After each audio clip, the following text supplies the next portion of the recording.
urabeshyura ari inka Nyangara wariye.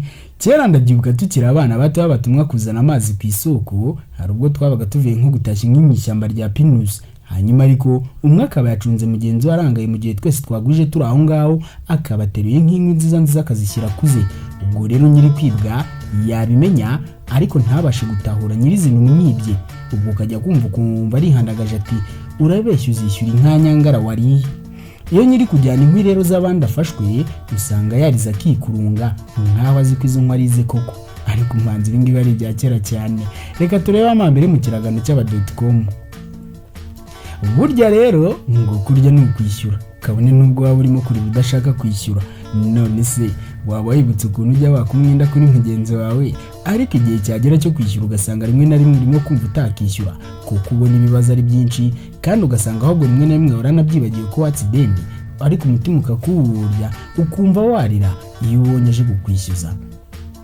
Ikaze mu isi y'umuco nyarwanda, amateka n'ubuvanganzo nyarwanda, aho twe twahisemo gusigasira amateka n'umuco nyarwanda ngo twimakaze ubupfura, ubumwe n'indangagaciro za kinyarwanda, tutirengagije ko uko isi iri kurushaho gutera imbere, ariko bamwe barimo gusiga gakondo bakirundiriramo imico mvaburayi, baba babizi cyangwa batabizi.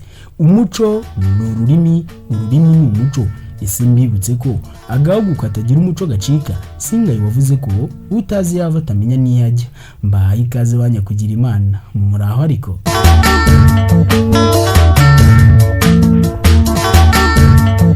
Banyarwanda banyarwandakazi, nongeye kubaramutsa, nimugira amahoro, Imana n'amafaranga. Njyewe baramutsa, ndi umusizi Rutikanga rwugwa cumi ndatinya urugamba singwa birasingurwa n'ubwo ndazibukira ndikagapfubyi karerwa n'utundi. Ikirari cy'insigamugani. Mbahaye ikaze mu kiganiro cya none. Tugiye kuganira ku nsigamugani igira iti arishyura inka Nyangara, ibirari by'insigamugani.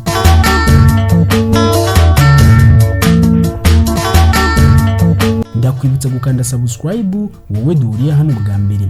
Uyu mugani bawuciye babonye umwana cyangwa ndetse n'umugore uri kurizwa n'ubusakanga guhora, nibwo bavuga ngo arishyura inka Nyangara. Wakomotse kuri Nyangara w'ikibirizi mu mayaga n'abana bo mu Mutende mu Nduga ahahinga umwaka w'1700. Uwo mugabo Nyangara yariho ku ngoma ya Yuhi Mazimaka, ari n'umugaragu we, akagira abagore n'abana benshi n'imikumbi y'amatungo. Bukeye rero ngo mu Rwanda hatera indwara yitwa ruhaha, yica inka nyinshi cyane.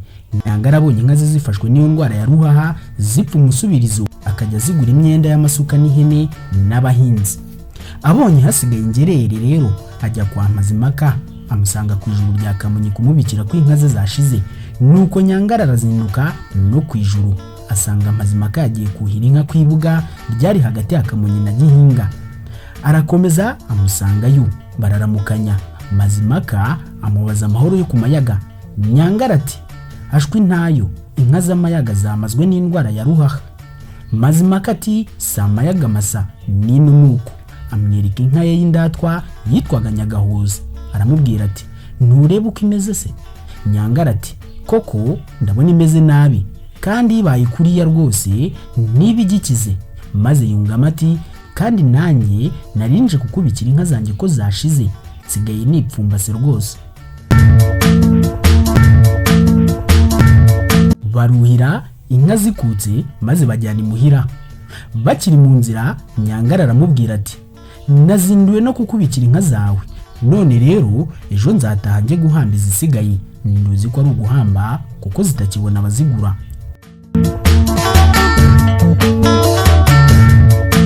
Mu gitondo rero aje gusezera, asanga ya nka ya Nyagahoza yapfuye. Mazimaka yari yiyunamiriye mu kababaro kayo. Nyangara rero atinya kumusezeraho, arasiba arara indi nshuro. Ubwo rero Mazimaka amagara bambuga baha Nyagahoza, barayibaga, bajyana inyama ngo bazamwishyura abahinzi. Nyagahoza imaze kugurwa, Nyangara abona gusezera ati ndagiye, ndamiye iby'iwanjye bicika. Asubira iw'ikibirizi. Agezeyo asanga inka ye y'imbyeyi yapfuye. Arayirungira mu banyamayaga, barayanga kuko bari barahaze inyama rwose z'inka zishwe na ruhaha. Nyangara inyama yarazibitse, Bukeye abona abana benshi baturutse mu mutende wa Gasoro bajya gusenya inkwi, ababazi wabo nabo bati iwacu ni mu mutende wa Gasoro. Nyangara ati uwabaguriza inyama se mukazamuhingira mwabyemera? Uko kwari ukubashuka kugira ngo azabone urwenzo rwo kwishyuza ababyeyi babo mu mwanya wabo, kuko ngo umwana arya inkwari nyina akarya moya. Abana barishimye cyane bati jya kuziduha rwose. Nyangara arabajyana arazibagabanya maze arabahambirira barataha. Bageze iwabo ababyeyi babo bababaza aho bavanye izo nyama, maze abana bati tuzigurijwe na Nyangara w'ikibirizi ngo tuzamuhingira. Maze iwabo bati muzamuhingira buryo ki kandi mutaramenya guhinga? Boyayo. Bararya maze biracwedeka. Haciyeho iminsi rero Nyangara ajya mu mutende kubaririza iwabo w'aba bana ngo bamwishyure. Aragenda arabaririza arahamenya, amaze kubabona rero arabateranya maze arabishyuza. Base bati ngabo bajyane ubaha amasuka baguhingire. Abana rero bumvise base babatanze ngo bajye guhingira Nyangara maze baraturika bararira. Nyangara arabashurira bagenda barira inzira yose bagera ikibirizi bahuguye. Bamaze kugerayo rero abapfasoni n'ababyeyi babaza Nyangara bati aba bana wabajije iki?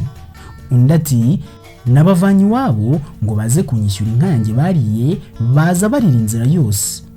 Ababyeyi baramutwamye maze bati bareke bagende rwose, ibyo ni ubugome. Bati ayo marira yabo arakwishyuye.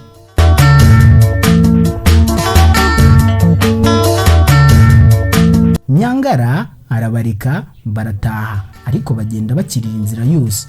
Biba bityo rero inkomoko y'iyo bumvise umwana urizwa n'ubusa agahogora nibwo bavuga bati arishyura inka Nyangara, ndetse n'abagore babibagerekaho, kuko ubwo Nyangara yajyanaga abana barira inzira yose ba nyina nabo barizayo kwarika ku bwa kagahinda k'urubyaro rwabo.